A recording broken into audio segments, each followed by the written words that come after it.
Morale is the exhaust that comes out of a high-performing team or a high-performing system. Morale is not the thermostat. It's not the dial that you turn up or turn down. It's the output of how the engine is performing. Well, we want great morale. Everybody wants great morale. But if you don't have accountability and you only have great morale, then, I mean, you have a cheerleading group.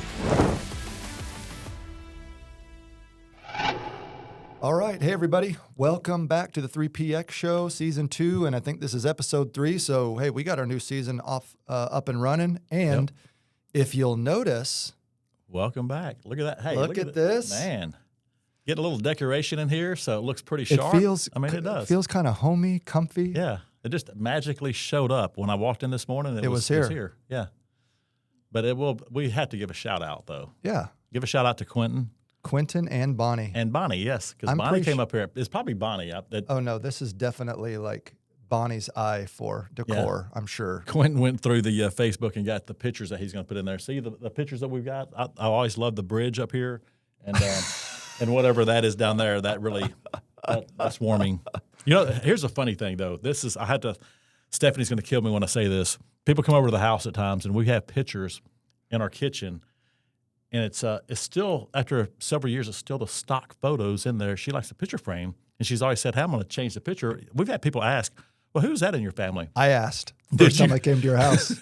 above the coffee bar. It's still stock random frame. Pictures. I'm like, oh, who's that? She's like, well. It's like, honey, we got to change those out. Whoever that was in the frame at Hobby Lobby where I bought it. Yes, exactly. That's who it is. They're still representing really well at our house. Yeah. Hey. Before we get to, this is what makes the episode run too long. Before we get kicked off, we've had some really cool stuff happen. I'm going to save the best for last. Okay. But I just got back from an adult trip. Look at there. Disney World. Me and Landy, no kids.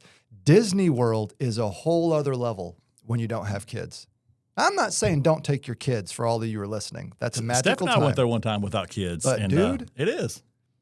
Nobody complaining about walking too much. Exactly. No crying, no fighting. We could stay out as late as we wanted to. Dude, when we were at Magic Kingdom, we didn't even leave until 11:30, like 30 minutes after the park even closed. Oh, wow. Oh, yeah. That's pretty awesome. I haven't asked that, so I'm glad you did tell that. It was awesome. That is cool. Just as expensive as if you would have brought kids, though. I can tell you that much. Oh, I'm sure it was, but But that's a good refresh for you guys because then you can enjoy it the way you want to enjoy it. Don't have to worry about, like you said, the kids and stay out as late as you want to and get up if you want to or sleep in if you want to. And we did both. We got up one day we got up kind of early, like, hey, let's go. The next day it's like 8 o'clock. We got up to like 8 o'clock, 9 o'clock. Hey, welcome to a prequel of Empty Nesters. Don't talk about that. Steph and I love that stage of life. I don't want to get in trouble, but Landy knows like I would be in that stage. I think we better stop right there where it is. Right there. I'm gonna help you out on that one. But I love you, Brody and Everly. Yes, I love you. I love them too. They're awesome. Next thing, we got back from Vegas, and we got to go to Adobe Summit 2026. Yep, and that was like a career. I'll just share. That was like a career highlight for me. Being able to get invited to speak at one of the sessions there. That was absolutely incredible. I could not believe how big that thing is. Yeah, it's 14,000 people. Yeah, in the place and 40,000 watching online. Yeah, it was very incredible. Just a great. I mean, they had the breakout sessions everywhere. I mean, they took over. They dominated the whole kind of place. Yeah, and it was really cool. But I will give you a shout out on that because you did a phenomenal job speaking. So if you guys want to, because I think you can get it, you can still watch it, right? Yeah. If you wanted to. So you need to check that out because it is Steve did such a great job speaking and answering the questions with authority and doing it. You did an amazing job. Really good. Yeah. I was very impressed. Well, I'm glad you were there. We were not going to have a Coldplay moment. That's good. Now, some people listen to that, who don't know us very, very well. But I was not about to go to Vegas by myself. I just wasn't. Now, y'all can sit up there and watch this, and you can judge me all you want. And but there are certain things that I just look. We put up guardrails, Exactly. and I am not going to allow myself to even be anywhere close to where I could make a mistake that's going to destroy my reputation. And I know you Right. feel the same way. So somebody was going to Vegas with me, and Landy couldn't go, so you were on deck. So I really appreciate you. You really just went to Vegas for me. And Yep. hopefully you had a good time and enjoyed some of the sessions. I mean, I learned a lot, but I did. Actually, I went to a different trade show altogether in Vegas. Vegas is so Oh, big; that's it right, can have yeah. so many trade shows at one time that I actually found another trade show that is about doors. And so, hey, I'm going to go to that. yeah, that worked out good. You were one of the days you were able to go. I was steal spent away. a half an afternoon made some great there and connections. actually made some really good connections. So Yeah. it turned out really well. So Yeah. happy with that. So that's a whole lesson in and of itself. Nobody is above making a terrible mistake. I don't care, how Right. how in church, air quotes here, how in church you are, or how strong you are. Everybody has their weaknesses, whether you realize it or not.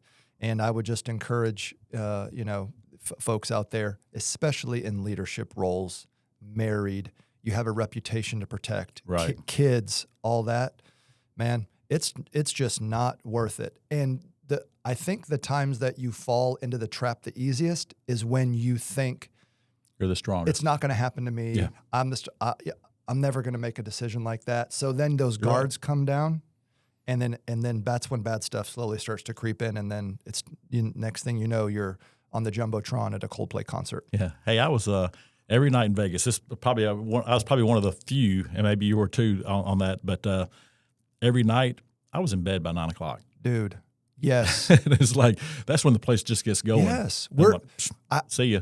We're leaving dinner, and like we're walking to our rooms to go to bed, and everybody is flooding like Yeah. the casino floor. The bars are starting to get overwhelming, and I'm like, it's bedtime, man. I didn't put 1 cent into anything. I didn't lose. I didn't win. either. I guess that means you left a winner. If you break even in Vegas, you walk out a winner Same. because usually you're donating to their cause. I didn't donate nothing, I did not. Either. not a dime, nothing. So- I pulled no levers. Nope, not at all. All right, next one. This is pretty big. Okay. Guess who's going to nursing school? Well, you already know, Whoop, but whoop. for the audience, guess who's Yes. going to nursing school? Hey, Landy Kincanon is going to nursing. That's right. Shout out to you, Landy. Girl. that's right. We're so proud of you. Shout out to my wife. Landy. Congratulations. So she is That's super awesome. continuing to follow her dream. She got early acceptance, early Yep. admission into nursing school. Let's go, Landy. Let's go. That's right. Let's go. So over the next few episodes, I'll try to, give you an update on how nursing school is going for her. Uh-huh. Also how nursing school is going for me. It Team effort, man. will be a team effort. I can't wait. Yes. I'm here for it. Shout out to also her MVP, her mom, my mother-in-law, Michelle, who's like Yeah. on deck, like picking up kids, taking kids to school, practice, this and that, running errands, helping with the dog, taking the dog here and there to groomers and daycare and all that kind of stuff. Like, it really takes a village. Yeah. You Well, know. you got to have those staples, those rocks in your life to make things like that happen, for sure. All right. One more thing, and then we'll actually talk about what we're going to talk about. One more thing. This is what happens. Okay. But Landy and I were having this conversation. It's been a while ago, but it really makes you reflect and think about single moms. Mm-hmm. Like, there are single moms in that I have been acquainted with, that I know of, that are raising kids, working, and going to school. Right. Dude, That's a tough job. I don't Number know one, how it's a they- tough job being a single mom anyway. I don't know how they do it. Yeah. It just goes to show you, like, I don't know many men that can do that. Yeah. If any, just being honest. I'm not saying they're not out there, so don't be upset with me. But there's something about a woman that when she puts her mind to something, she can be raising kids, going to school, providing, working. I don't know how some of these ladies do it when I see how hard Landy is working and studying and all that. And she's got, kind of a village around her to support her. Yeah. I don't know how single moms do it, man. Yeah. Well, the hard part is a lot of times it's not a choice, right? It's you have to. Yeah. You know, you've got kids, you got to put food on the table. You got all the things that you have to do, and it makes it tough. Makes it extremely tough for moms or whoever's in that situation. So hats off to them for sure. Yeah, and that's one thing I love about the Forward Foundation. And you know, there are multiple entities, nonprofits that the Forward Foundation supports that really target those single moms that are working hard, that need help with housing, need help with school, need help with, you know, putting food on the table. So you know, that definitely a worthy cause. Women that work so hard, 100%. you know, raising their family and all that. So, okay, as they say, enough of that. Let's get into what we're going to talk about today. Few weeks ago, Wayne and I were having a conversation. We started talking about morale and accountability, and then culture kind of came into that conversation. And what we really kind of discovered is there is this strange, I don't know if dichotomy is the right word, but it's the relationship or perception between culture, accountability, and morale, and how all these things interact. So we want to do kind of like a little mini series here, and we want to talk about morale, accountability, culture, how these things, how these forces kind of push and pull against each other, how they work together, how they overlap, and all that. And we want to start this out by saying, leaders out there, stop chasing morale like it's the dial that you turn up or the dial that you turn down. Morale is the exhaust that comes out of a high-performing team or a high-performing system. Morale is not the thermostat. It's not the dial that you turn up or turn down.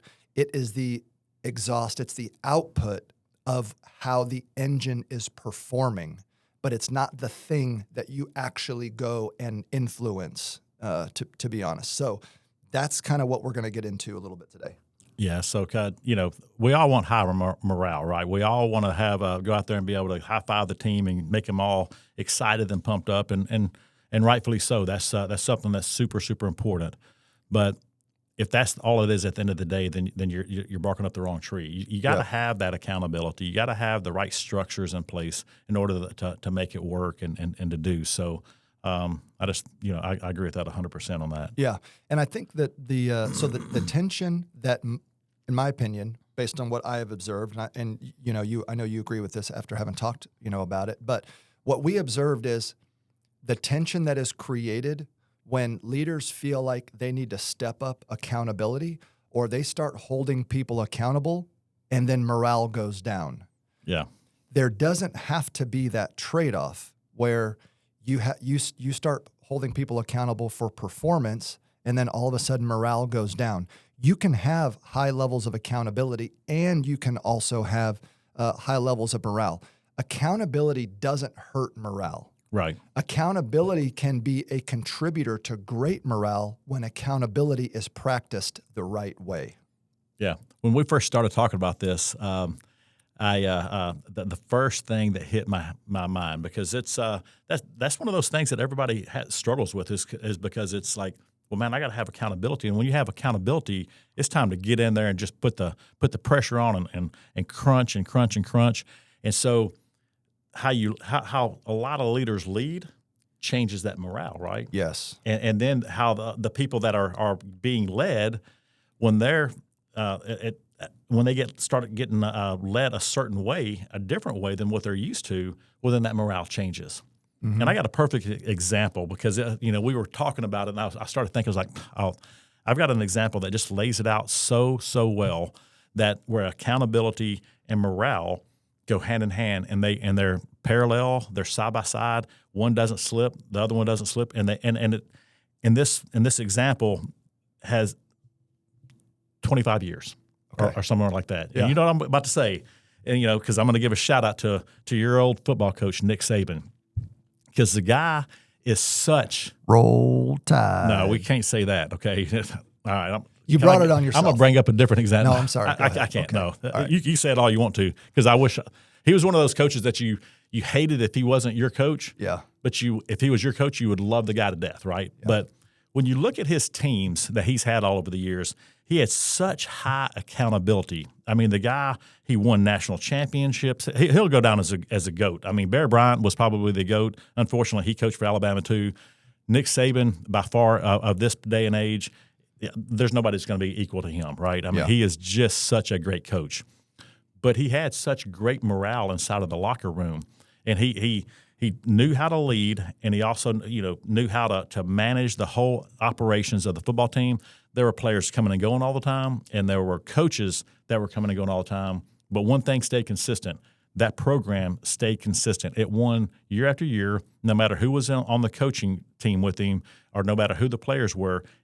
It never changed. Mm-hmm. He always outperformed, or just not really outperformed. He just always performed to the standards that he set. He set the high standards, and he had the players in there that knew how to manage it, how to do it. And sometimes he had to really enforce and do it. I mean, you saw him on the sidelines where he was just getting a little crazy, but everybody knew how he was. Yes. So when you went to play for him, you already knew, but you wanted to play for him. Why did you want to play for him? Because he was going to develop these young men into great players that were going to end up going into the NFL. They could have gone somewhere else, would have had, they got a great culture, but they didn't win and they didn't get noticed as much. You go here, the standard was set super strong, super tough, and he did such a great job with it because the players loved him. You could tell the players loved him, mm-hmm. But he had accountability that was at 100%. Probably that is a fantastic example. And he is probably the greatest example of the most extreme level of accountability you could have had at that college football level compared mm-hmm. to anyone else. And I can guarantee you the morale was also incredibly high with even when he's screaming and cussing out players on the sidelines. And that, I don't want to get ahead of myself, but that's why morale is not a thermostat that it is the expectation that he set, the culture that he set, which is the way people think, act, and believe. Everyone knew the expectation going to Alabama. There were no surprises. You knew who Nick Saban was. You knew the culture of the program, and you knew the high level of accountability going in. No surprises. That's where leaders get messed up. Is they try to treat morale like a thermostat. Like I said earlier, hey, when times are tough or people are depressed or the energy's low, let's throw a party. Let's do something like that. But that's not what the issue is. The issue is you're not thinking, acting, and believing in a way that is clear that people expect. People knew exactly how Nick Saban was going to treat the players. They did. He did exactly what they expected, and accountability matched that. 100%. I mean, that's what's so good about it. He laid it out. Everybody knew. The parents knew. I mean, the whole family knew. It was. There were no secrets when you walked into that program of what was going to happen and what the expectations were. The expectations were not going to drop because you're a 5-star player. If you came in there and you were an all-star, you were the best player in the country or whatever, or in your state, it did not matter. There was no favoritism. Yeah. You're going to come in there and you're going to play and you're going to earn your spot. I don't care if you're a 5-star and I don't care if you're a 3-star. So, when you start looking at some of these stars and how they did on players and how the rankings were when they were coming out of high school, to him, it didn't matter because I'm going to work you and develop you the same way because you still have to do your job when you get in front. If you're blocking, then you have to do it to precision. We have a system, and you got to follow that system all the way through. And if you follow the system, it works every single time. Yeah, and you mentioned favoritism, and I don't want to gloss over it, although I think it's, we have it saved a little bit deeper in a future episode for this little mini series here. But you want to crush morale really fast? Treat one player different than another player, or the 5-stars coming in. So we're going to give them, we don't want them to leave. We don't want them to go into the transfer portal. So I'm not going to be as tough on them, kind of thing. And that's what happens all the time right now too, right? Absolutely, yeah. Absolutely. And a coach like him, if that happened, he'd say, that's fine. I mean, go in the transfer and go somewhere else because maybe you're not fit to be in this program, and there'll be another one that's going to be right behind you. He had so many. Jalen Hurts. Yeah, 100%. Yeah. Now I'm not saying he didn't. Great player. And I'm not saying he didn't try to keep Jalen Hurts by any stretch. But ultimately, Jalen Hurts was arguably the best quarterback, but at least for sure the second best quarterback that season, and he proved that when he went to Oklahoma. Yeah, he did, and did a great job with that. But that's the hard part, right? Because you'll lose players because maybe they don't buy into what you're trying to do. The hype was there when they're coming out of school. Hype is there when you're coming into a new job and you're getting it and doing it and you're excited to be there. Mm-hmm. Sometimes it works and sometimes it doesn't work the way you want to, right? That's what I love about where we are. We have some great players that are on the team that are doing well. Hopefully we aren't showing the favoritism in that way, but it's we have a system. One of those things that we're still trying to lock it down, get it better every single day, and it's not something that once you arrive that it's done and then it just coast. You always have to work on that all the time. Cheryl Kish said this. Any people organization, because it consists of people, she said it is a living, breathing organism. Yeah. It's just like a plant that has to be watered, nurtured. You can't just stick it in the corner and expect it to continue to grow. Right. Your system, your people system, is something that you have to nurture, water, and work on every single day. Just when you get it how you want it running, that is not the time to take a step back and say, hey, we got it. Yeah. That's the time you got to dig in and really continue to reinforce the right behavior so that it doesn't slip. Yeah. It's like you said, I love that what you said. It's just a living organism, and then there's always the change that comes along with it, because as you evolve, as you do, even like the game of football, as we're talking with the Nick Saban analogy, over the years the game changed, how the quarterback style played and how it did. Well, what he would do he would get a different, as his coordinator would leave and get a head coaching job, he'd bring somebody else in that would be better prepared for maybe the quarterback style that he has at that time, or as the game changed, he would evolve and change with it to a certain degree and make he wouldn't make drastic moves, but make enough moves to where it never would run him over and make sure that he's always prepared for it and ready for it and doing. And that's how it is with any business. I mean, change comes. You got to be prepared for it. Sometimes you got to be the leader of that change. And that's what we've always tried to do in our companies is be the leader in the change as we see it, as we get ready to move forward. And as you grow, there's certain things that you have to do and implement to make sure it works properly, and your team has to be bought in and to do it. Yeah. So, kind of as we transition into the next topic here, I just want to anchor something here. And that's something that we always say about culture. What is culture? And it's cliche to say it's not the foosball table, it's not the parties, it's not the work from home. That's not culture. Culture, in my opinion, is defined as the way people think, act, and believe inside an organization. And the way you administer accountability is not necessarily a driver of that culture, but the way you hold people accountable is it shapes the culture. That's why you can have two different companies with the same type of performance measuring system, the same type of accountability system, the same type of KPIs, but the different cultures will determine if that accountability is successful in pushing people forward and doing it in a way that generates good morale, or doing it in a way that devastates morale. Right. Morale is nothing more than a culture signal. It is the exhaust that comes out of the engine. It's not a thermostat that you try to move up and down. Morale just signals to you the health of your culture and how well your accountability system is working across your department or across your organization. It's the thermometer in the room. It's not the thermostat, morale. Yeah, and that's just you always have to keep working on it, though. Keep working on the morale. Keep working on the accountability. Those are super important points that you just laid out for sure. All right. I'm going to talk about 3 myths really quick before we kind of try to wrap this one up.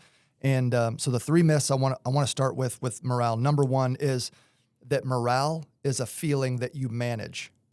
Agree that morale is a feeling, but morale is not a feeling that you manage. Morale is a signal that tells you how healthy your culture is, how healthy your accountability is, how healthy your communication is. You don't go into the building that day to try to improve morale or make morale better. This is just a symptom of culture. It's a symptom of how your accountability is being laid out. So that's the number one myth is that morale is a feeling to manage. That is not true. Right. The second myth here is that morale and performance are in tension. Mm-hmm. That means in order for morale to be high, performance has to be at a high level. Right. That is not the case. I can promise you, when Alabama lost a game, those guys were upset. Just like when I lost a game. Mm-hmm. Like I'm upset. But when those guys went back to practice the next day, they weren't upset and crying and all that. Morale was still high. They're working hard. They're still celebrating when great plays happen, when guys are running the right routes, when they're making the right blocks and all that kind of stuff. Performance is not tied to morale. And if you believe that, then you can generate great morale through culture and accountability, even when performance is not at its optimum level. Right. Just because performance is struggling does not mean that morale is taking a nosedive. Right. Well, yeah. You got to just keep continuing to perform, and leaders just look at it differently too. When they talk about morale and talk about how it goes down and all that kind of stuff, because we've had that at times before where they'll say, "Hey, morale's down," but they start trying to transition, trying to do something different too, which is the hard part. Yeah, and the third myth I want to mention here is that if you have morale problems, that the myth is that morale is a people problem. Yeah. Not a system problem. And that's not true. 90% of the time or more, okay, morale is not a people issue. Morale is a system issue. Mm-hmm. Well, then you say, well, we've got so-and-so who's dragging the team down. Well, that goes back to your culture and accountability, right? Not morale. The individual that's causing issues on the floor, on the sales floor, causing issues out in operations or whatever the case is, right? Dragging down morale, they're bringing drama, and that's pulling morale down. You're not going out there to influence the morale of that person or that team. You're going to hold them accountable to the culture, to whatever you have established. Mm-hmm. You're allowing them to do a certain thing. It's not a people issue. It's a system issue. The system is allowing this individual to maybe act a certain way and get away with it. Right. It's a system problem. Yeah, it's not a people problem. By far, but it's that problem that you have to address, and if you don't address it, all it's going to do is just going to spread, right? It's like the bad apple kind of syndrome. If you don't take the bad apple out of the bushel, then all the apples will become bad.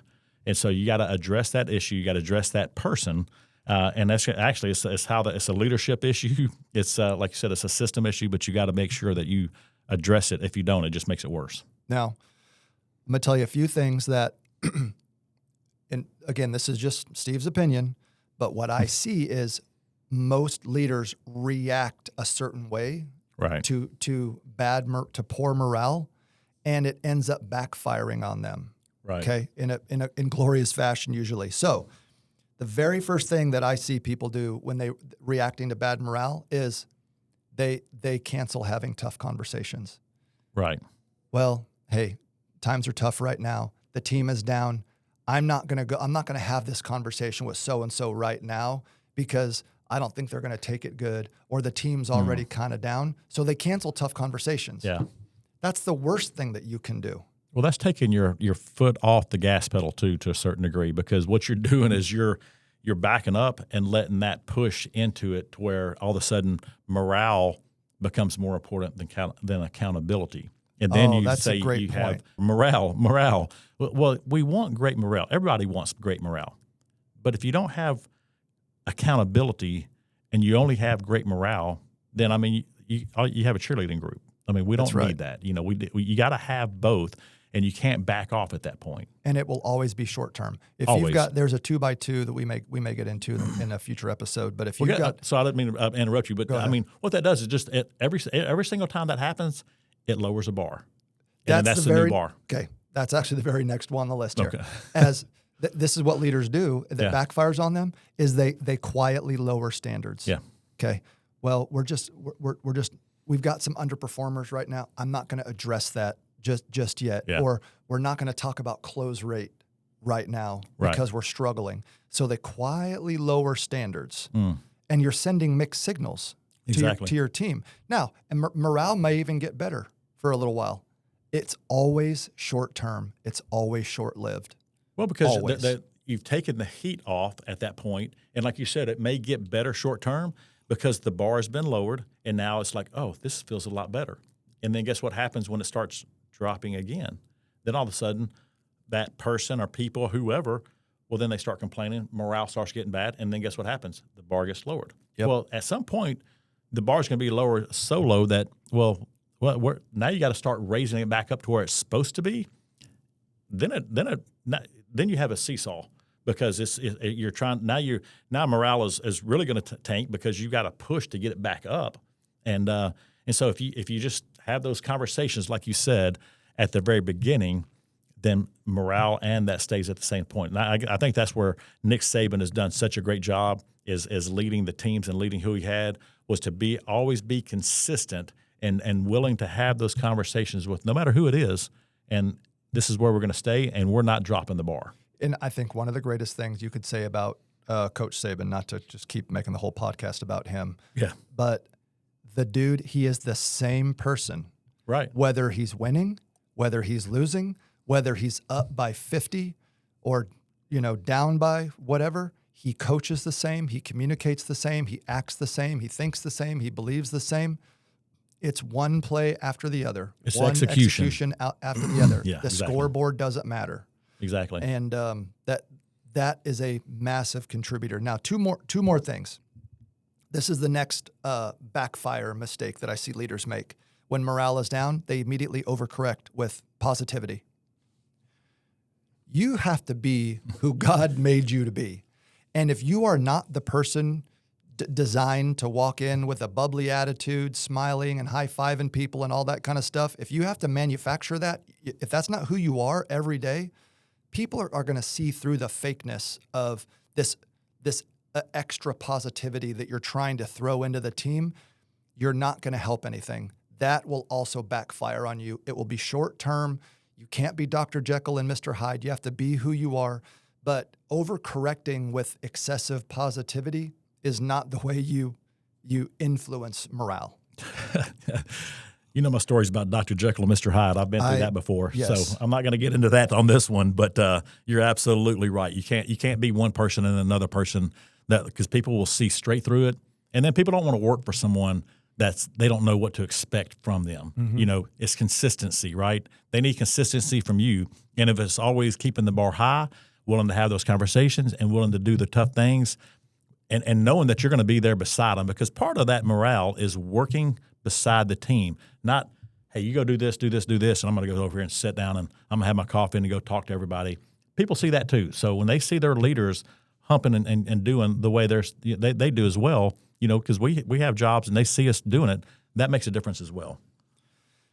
Last thing is leaders have a tendency to stop inspecting metrics or behaviors. And, as if to say, like, hey, if I just back off a little bit with the team, if I'm not hovering, if I'm not looking at how many calls they're making, if I'm not looking at the NCR, the error rate, I'm going to back off a little bit right now, during this tough time, that will help morale. That is absolutely not the case. You don't change the way that you think, act, and believe to try to influence that morale. You have to go back to the system and the way you're doing things. So if something that you always do is you are evaluating metrics, you're looking at KPIs, you're looking at behaviors, it's not that you need to stop doing that. You need to look at how you're doing it, how you're communicating to the team. But when you stop inspecting metrics, that is not a permanent solution or a long-term solution to fixing morale. Right. It's the wrong signal. It's the wrong signal, but having the metrics, having the KPIs, and honestly having them out there visible for them to see helps with that, because now you got the scorecard in front of them, and they know what their expectations are too at that point, instead of just going at it blind, because the worst thing you can do is get onto someone that's actually performing and hitting everything they're supposed to and going above and beyond.